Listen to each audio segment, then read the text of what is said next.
Corporators, संघ राज्य क्षेत्र के हमारे सभी वरिष्ठ पदाधिकारी, कार्यक्रम में उपस्थित इस नगर के सम्मानित नागरिकगण, जीडीए की वाइस चेयरमैन बेबीला रखवाल जी, देवियों, सज्जनों, प्रेस और मीडिया के मित्रों,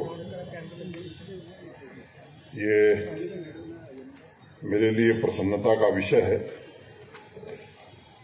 कि 2021 में जो परियोजना यहां प्रारंभ की गई थी उसे धीरज गुप्ता जी ने आज पूरा कर दिया है। मैं सोच रहा था और मुझे जो बताया गया कि पिछले 2-2.5 वर्षों में ही मुख्य रूप से काम हुआ है। अगर सामान्य रूप से आप जम्मू कश्मीर के बजट को देखें तो मोटा मोटी 1 लाख करोड़ रुपए का बजट है जो पिछले साल देश की संसद ने पारित किया। इस साल थोड़ा बढ़ गया है। उसके पहले 90,000 करोड़ रुपए थे।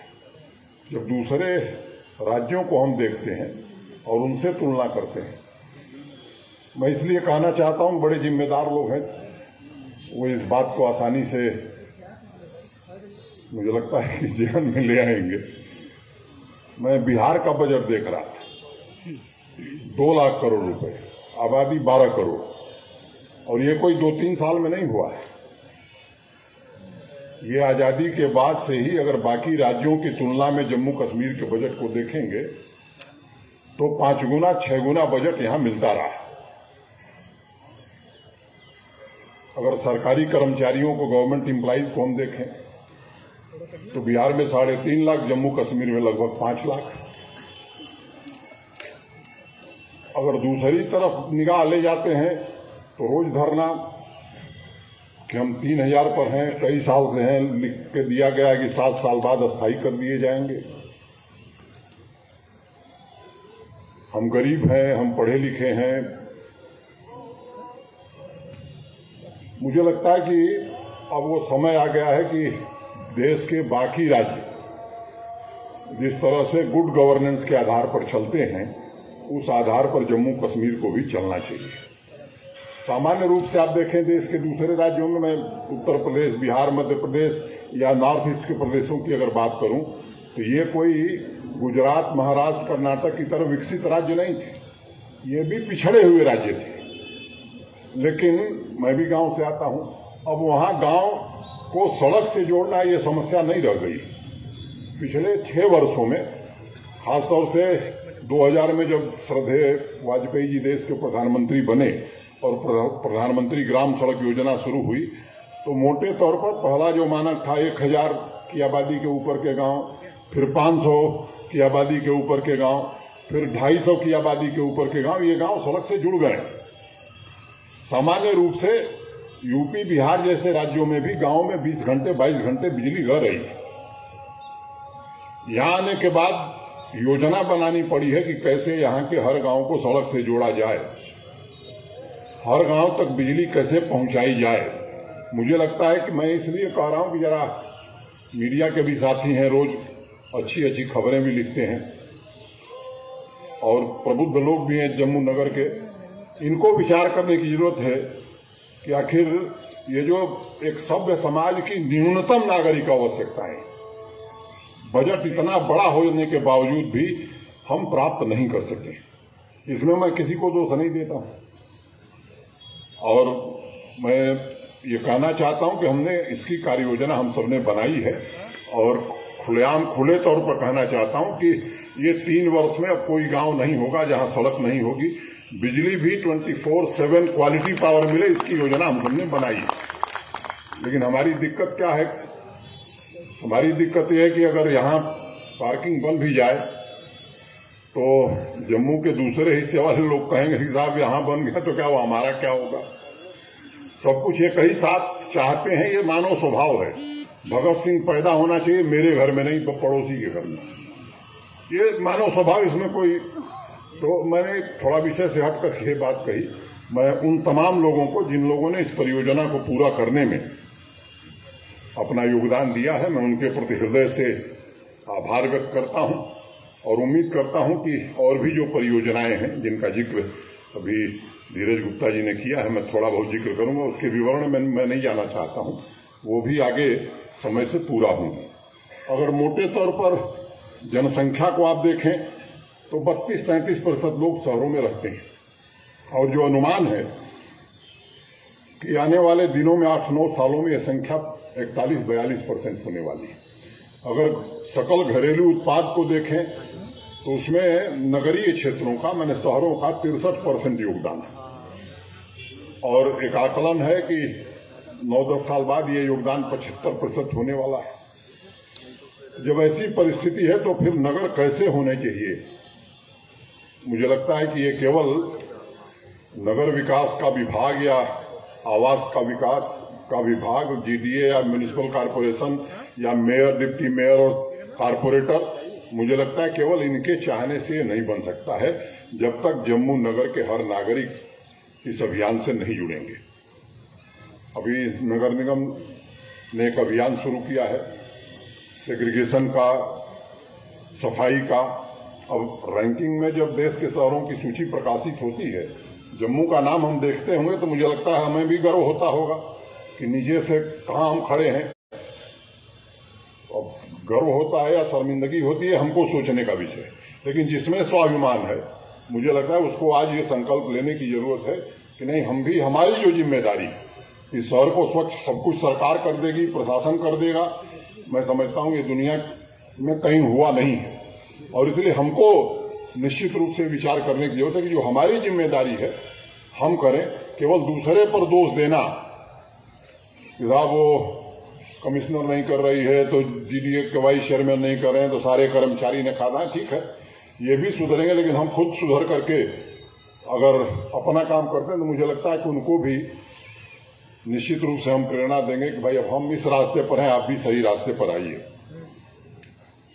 एक बड़ा सवाल उभरता है कि आबादी के साथ शहरों के भौतिक, सामाजिक और बुनियादी ढांचे के व्यापक विकास को कैसे आगे बढ़ाया जाए।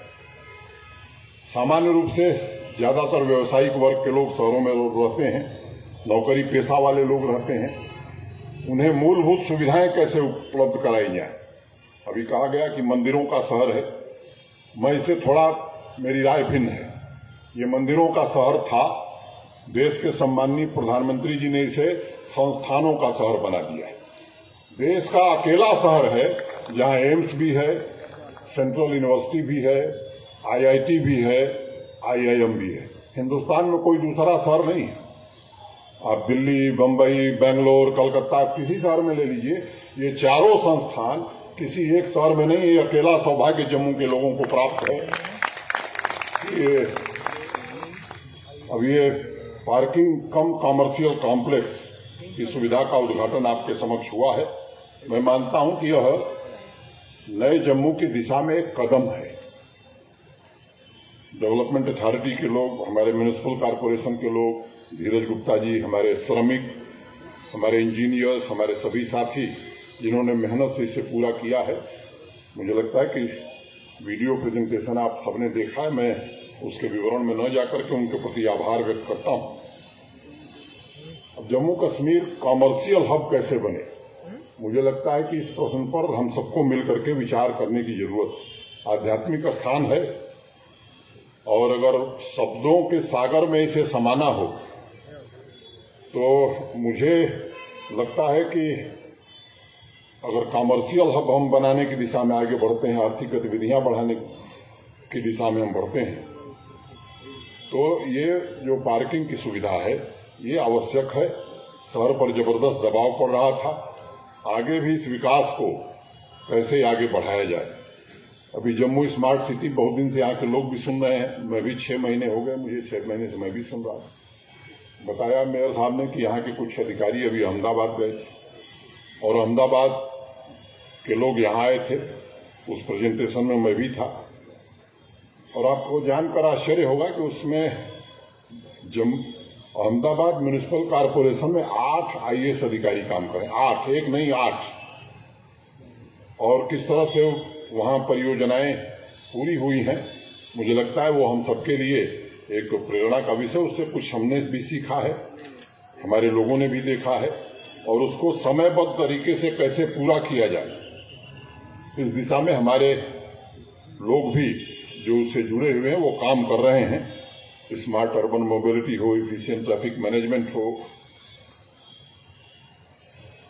अब धीरज जी ने शायद छोड़ दिया 7-8 इलाके, जैसे हरी मार्केट, इंदिरा चौक, रघुनाथ बाजार, सालमार रोड, अभी ये पंज तीर्थी में बन रही, और बताया गया कि अगले साल मार्च तक ये पूरी हो जाएंगी।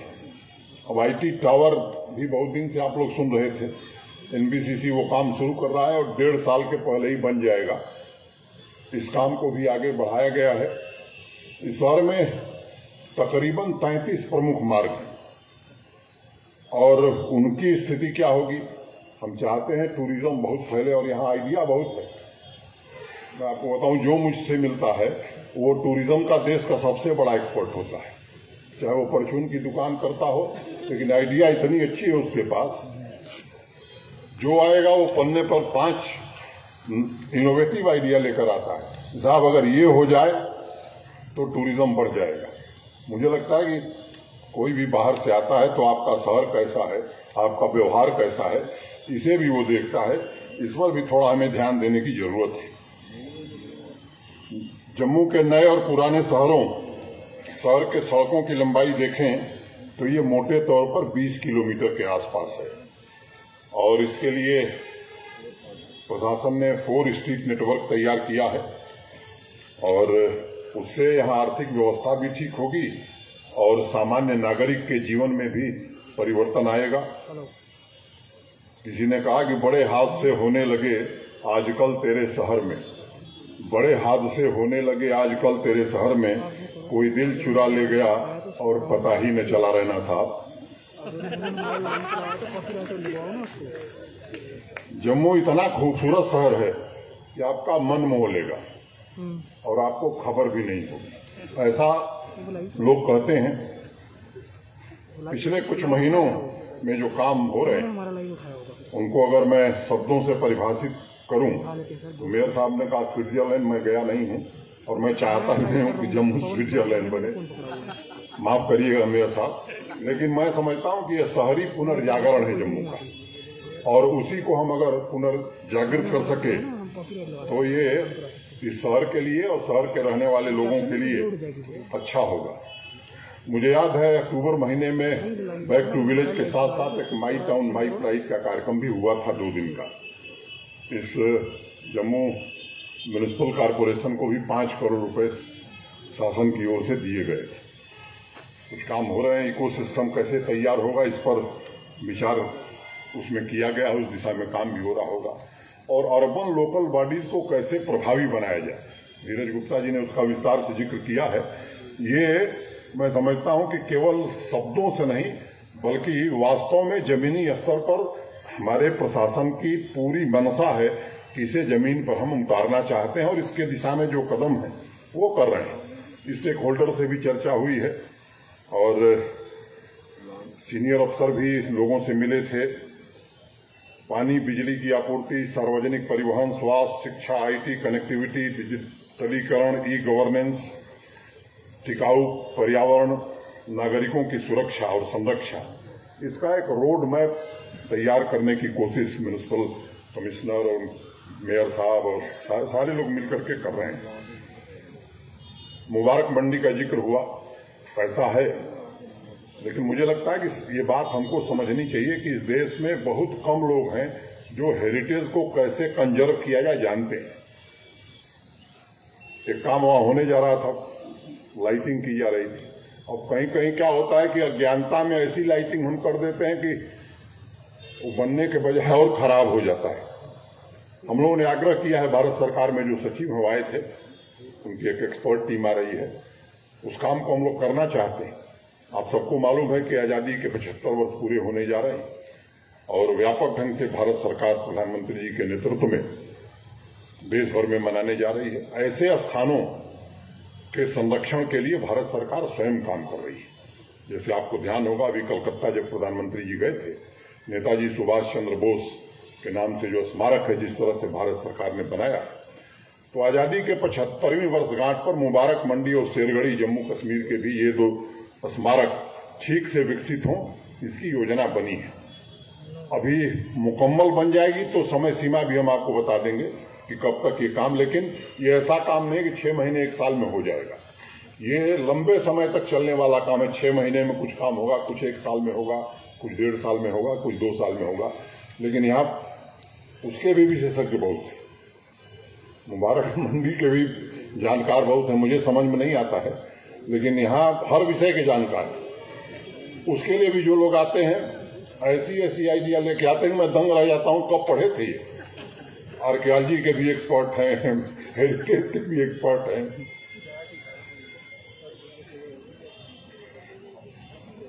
डोगरा चौक से केसी चौक की तरफ जब जाते हैं तो 1.5-2 किलोमीटर का ये रास्ता है। एक योग्य शहर जो गुणवत्तापूर्ण जीवन स्तर से भरा पूरा हो, उसकी झलक देखने को मिले, इसका प्रयास आने वाले दिनों में किया जा रहा है।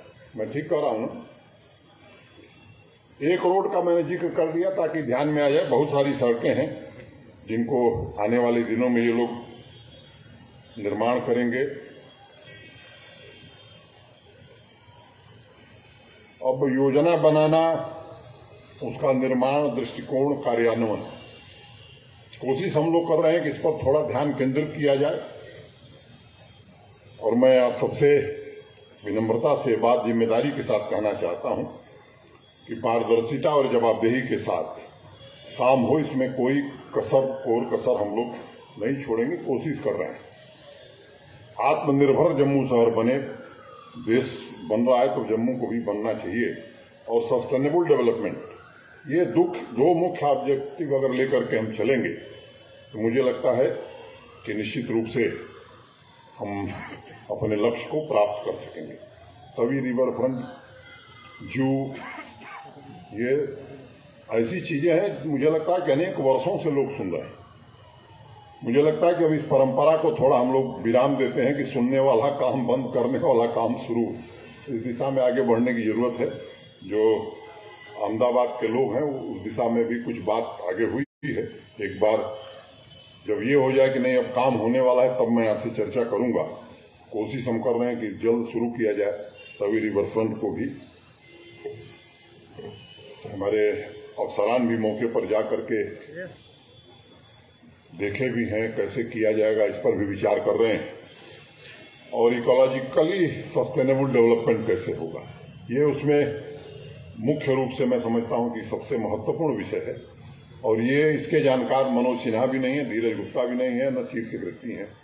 जम्मू शहर में बहुत लोग हैं, लेकिन हम खोज रहे हैं दूसरे लोगों को जो वास्तव में इसके एक्सपर्ट हैं, और वो उसी दिशा में काम करने की कोशिश हम कर रहे हैं।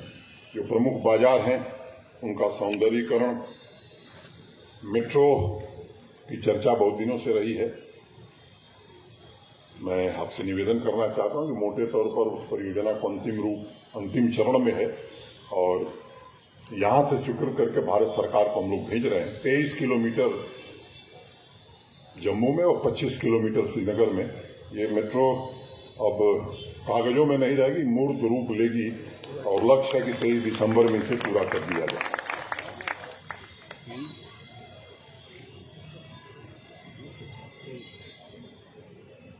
पैदल चलने वाले, साइकिल चलाने वाले, अब केवल गाड़ी वालों का इंतजाम होगा तो बड़ा मुश्किल हो जाएगा।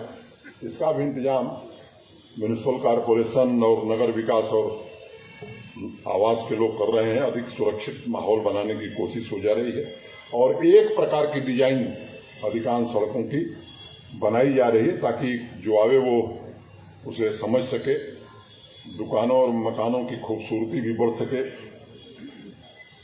आप सबको ध्यान में है कि प्रधानमंत्री जी के नेतृत्व में भारत सरकार ने एक इंडस्ट्रियल पॉलिसी जम्मू कश्मीर के लिए घोषित की है, और मैं उम्मीद करता हूं कि योजना महत्वाकांक्षी है, निवेश भी का लक्ष्य भी महत्वाकांक्षी है।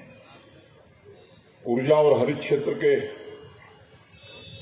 दिशा में भी कैसे काम हो निर्माण का, शहरी नियोजन और जैव विविधता क्वालिटी वाटर मैनेजमेंट, कचरा प्रबंधन, इन सब बातों का जिक्र अभी पहले किया गया है।